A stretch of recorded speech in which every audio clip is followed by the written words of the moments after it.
ప్రజలకు సామాజిక మాధ్యమాలు చెబితే తప్పు. ఇప్పటికే మీ వెర్రవీగే తత్వంతో సోషల్ మీడియా కార్యకర్తలందరినీ భయభ్రాంతులు చేయటం, అక్రమ కేసులు బనాయించటం, కొట్టటం, తిట్టటం, ఊర్లో ఉండనీయకుండా చేయటం, పక్క రాష్ట్రాలకు వెళ్ళిపోమని పారిపోమని బెదిరించడం లాంటి ఇప్పటికే చేస్తుంటే ఈ రోజున రాజమండ్రిలో ఓ మాల సామాజిక వర్గానికి సంబంధించిన సామాజిక కార్యకర్త అయిన సాగర్కి దారుణమైన అవమానం జరిగింది. ఇది భావోద్వేగాలకు సంబంధించిన అంశం, మా మనోభావాలకు సంబంధించిన అంశం. మిమ్మల్ని వదిలిపెట్టే ప్రసక్తే లేదు. గవర్నమెంట్తో మాకు సంబంధం లేదు. ప్రభుత్వ అధినేతల యొక్క వైఫల్యాలను ప్రశ్నించే గొంతులను ఇలా పోలీస్ స్టేషన్లో పెట్టి అవమానపరిచి బట్టలుప్పు తీసి మహిళా కానిస్టేబుల్ను కాపలాగా పెట్టి ఇంత దారుణమైన అవమానాలు చేసిన ఆ సిఐ మీద తప్పనిసరిగా చట్ట ప్రకారంగా జాతీయ ఎస్సీ/ఎస్టీ కమిషన్కు కంప్లైంట్ ఇస్తాం, హ్యూమన్ రైట్స్ కమిషన్కు కంప్లైంట్ ఇస్తాం, ప్రభుత్వం డీజీపీకి కూడా కంప్లైంట్ ఇస్తాం. మాకేం డీజీపీ మీద నమ్మకం లేదు. ఎందుకంటే వారి సెంట్రిక్ గానీ అన్ని నేరాలు ఘోరాలు జరుగుతున్నాయి. వారే ఒక తెలుగుదేశం పార్టీ కార్యకర్తగా మాట్లాడుతున్నారు, అలాగే ప్రవర్తిస్తున్నారు. ఎస్పీల స్థాయి వ్యక్తులు కూడా ఓ బాధ్యతాయుతమైన ఐఏఎస్లు ఐపీఎస్ లాంటి వ్యక్తులు కూడా ఇంత దారుణంగా ప్రవర్తించాల్సిన అవసరం ఏమొచ్చిందని చెప్పి అడుగుతున్నాం. అంటే మీరు చేసిన తప్పుల గురించి మాట్లాడే హక్కు ఈ తెలుగుదేశం పార్టీ కూటమి ప్రభుత్వంలో లేదా? మాట్లాడకూడదా? తప్పును ఎత్తి చూపకూడదా? మరి మీరు ఆ రోజున వైఎస్ఆర్ కాంగ్రెస్ పార్టీ అధికారంలో ఉన్నప్పుడు శ్రీ జగన్మోహన్ రెడ్డి గారు ముఖ్యమంత్రిగా ఉండినప్పుడు రోడ్లు బాగలేవని, రోడ్లు గుంతలుగా ఉన్నాయని, రోడ్లు వేయమని రోడ్ల మీద మీ కార్యకర్తలు కూడా పడుకున్నారు కదా అడ్డంగా. బాగున్న రోడ్లను తవ్వారు కదా రాత్రులలో. ఎంతో అపహాస్యంగా సోషల్ మీడియాలో దుష్ప్రచారాలు చేశారు కదా. వాళ్ళ మీద కూడా కేసులు పెట్టమని డిమాండ్ చేస్తున్నాం. తెలుగుదేశం పార్టీ ఈరోజు అధికారంలో ఉంది. నిన్న అధికారంలో లేనప్పుడు జరగని నేరాలు ఘోరాలని సోషల్ మీడియా మాధ్యమాలలో స్వయాన ముఖ్యమంత్రి గారిని పట్టుకొని ఆ రోజున మీరు చేసిన అవమానాలు ఎలా మర్చిపోతాం? ఏం చెప్తారండి మీరు? ఆ పిల్లాడిని పట్టుకొని ఆ కుర్రాడిని పందిలాగున్నామని చెప్పి సిఐ బాజీలాల్ సంబోధిస్తాడు. ఇది ఎస్సీ/ఎస్టీ అట్రాసిటీ కేసు కిందే వస్తుంది. తల నరుకుతానని చెప్పాడు, ఇది వైలేషనే. రైలు పైన పెట్టి తలకాయని కట్ చేస్తానని చెప్పాడు. ఇలాంటి పదాలు వాడిన ఆ సిఐని వెంటనే అతన్ని సస్పెండ్ చేయమని డిమాండ్ చేస్తున్నాం. వ్యక్తిగత దూషణలు, కులం పేరుతో దూషణలు, చంపుతామని బెదిరింపులు, ఇదంతా కూడా పూర్తిగా దళిత వ్యతిరేక భావాజలం అణువణువున పుణికిపుచ్చుకున్న కూటమి ప్రభుత్వం పూర్తిగా లిమిట్స్ దాటిపోయింది. మేము కూడా దళిత సామాజిక వర్గాన్ని పూర్తిగా అడుగుతున్నాం, ఆలోచించమని చెప్పి అడుగుతున్నాం.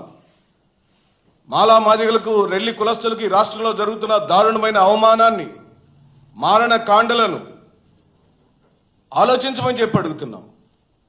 మన ఇళ్లకు వచ్చిన పథకాలన్నీ ఏమైనా చెప్పి అడగమని చెప్పి డిమాండ్ చేస్తున్నాం. జగన్మోహన్ రెడ్డి గారు ఇచ్చిన పథకాల్లో అత్యధిక మంది లబ్ధిదారులు మాలలు, మాదిగలు, రెల్లి కులస్తులు అత్యధిక మంది లబ్ధిదారులు ఉంటే కేవలం చంద్రబాబు నాయుడు గారు, పవన్ కళ్యాణ్ గారు, బీజేపీ వారు దళితులు ఆర్థికంగా బలవంతులు కాకూడదనే ఓ పన్నాగాని పన్ని వాళ్ళు స్కూటర్లు కొనుక్కోకూడదు, టీవీలు కొనకూడదు, వాళ్ళల్లో సోఫాలు ఉండకూడదు, వాళ్ళల్లో కరెంట్ ఉండకూడదు, వాళ్ళకి నీళ్ల కుళాయిలు ఉండకూడదు, వాళ్ళ పిల్లలు ఇంగ్లీష్ మీడియంలో చదువుకోకూడదని ఓ కుట్రపూరితమైన రాజకీయ వ్యవహార శైలికి ఈ రోజు నా సాగర్కు జరిగిన అవమానమే పరాకాష్ట అని చెప్పి అంటున్నావు. ఇప్పటికి అనేకమైన ప్రెస్ మీట్లు పెట్టి జనాలకు చెప్పాము. చాలా మందికి అపోహలు ఉండొచ్చు, జరిగినాయో లేదో ఏం చేస్తున్నారని. ఈ రోజు మీరు గమనించండి, పూర్తిగా ఫోటోలతో ఆధారాలతో సహా సాగర్ ముందుకొచ్చాడు. న్యాయం కోరుకుంటున్నాం. బాబాసాహెబ్ అంబేద్కర్ రాసిన రాజ్యాంగంలోని ప్రాథమిక హక్కులైన మాట్లాడే హక్కు, జీవించే హక్కు, భావ ప్రకటన స్వేచ్ఛ హక్కు ఎందుకు హరించిపోతుంది ఈ రాష్ట్రంలో ఆలోచించమని చెప్పి అడుగుతున్నాం.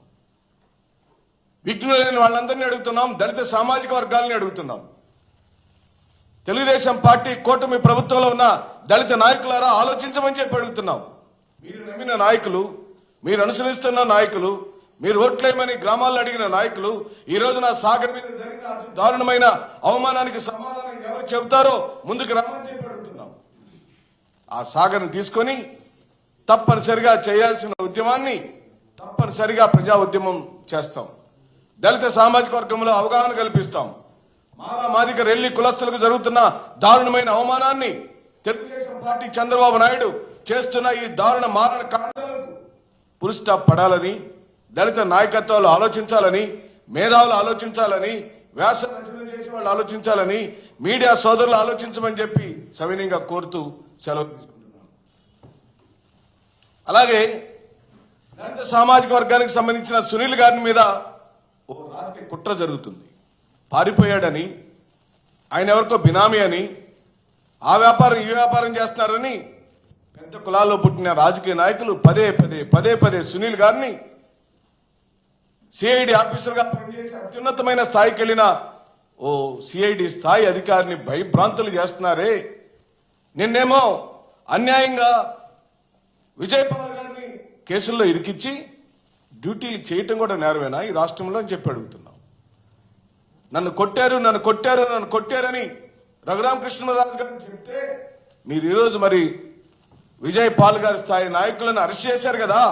ఇదిగో ఈ పిల్లాడి ఇప్పుడు వచ్చి పాల్ గారు ఏ సిఐ కొట్టాడని చెబుతున్నాడో, ఏ ఎమ్మెల్యే ఆ పిల్లగాడిని కొట్టించే దారుణమైన హింస చేశాడో ఆ ఎస్ఐని సిఐని అరెస్ట్ చేయాలి. స్థానిక ఎమ్మెల్యే మీద ఎస్సీ ఎస్టీ అట్రాసిటీ కేసు పెట్టాలి. సిఐ మీద కూడా ఎస్సీ ఎస్టీ అట్రాసిటీ కేసు పెట్టి తీరాలి. ఇది మా డిమాండ్ అని చెప్పి అంటున్నాం.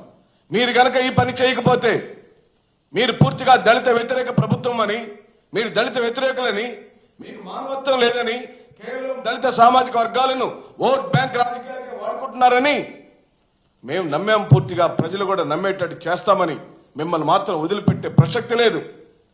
ఎందుకంటే బెజవాడ నడిబడ్డులో ఉన్న బాబాసాహెబ్ అంబేద్కర్ విగ్రహాన్ని ముట్టుకున్నారు. దానిపైన వైఎస్ జగన్మోహన్ రెడ్డి గారి పేరు తొలగించడం పేరుతో మీరు బూట్ల కాళ్ళతో ఆ విగ్రహం మీదకి ఎక్కారు. వాటన్నిటి సంగతిని కూడా అతి త్వరలో చూస్తామని చెబుతూ మరి సంజయ్ గారిని కూడా అలాగే ఇబ్బంది పెట్టారు. అంటే ముగ్గురు, ఓ సునీల్ గారు, సంజయ్ గారు, విజయ్ పాల్ గారు, ముగ్గురు కూడా దళిత సామాజిక వర్గానికి సంబంధించిన అత్యున్నతమైన స్థాయికి వెళ్ళిన ఆఫీసర్లను కూడా మీరు వదలకుండా ఆఫీసర్లతో పాటు సామాన్యమైన సామాజిక కార్యకర్తలను ఈ విధంగా భయపెట్టడం, బాధ పెట్టడం, అవమానపరచడం మీకు తగదని వెంటనే ఆపేయమని, అలాగే కఠినమైన చర్యలు తీసుకోమని డిమాండ్ చేస్తూ సెలవు తీసుకుంటున్నాను.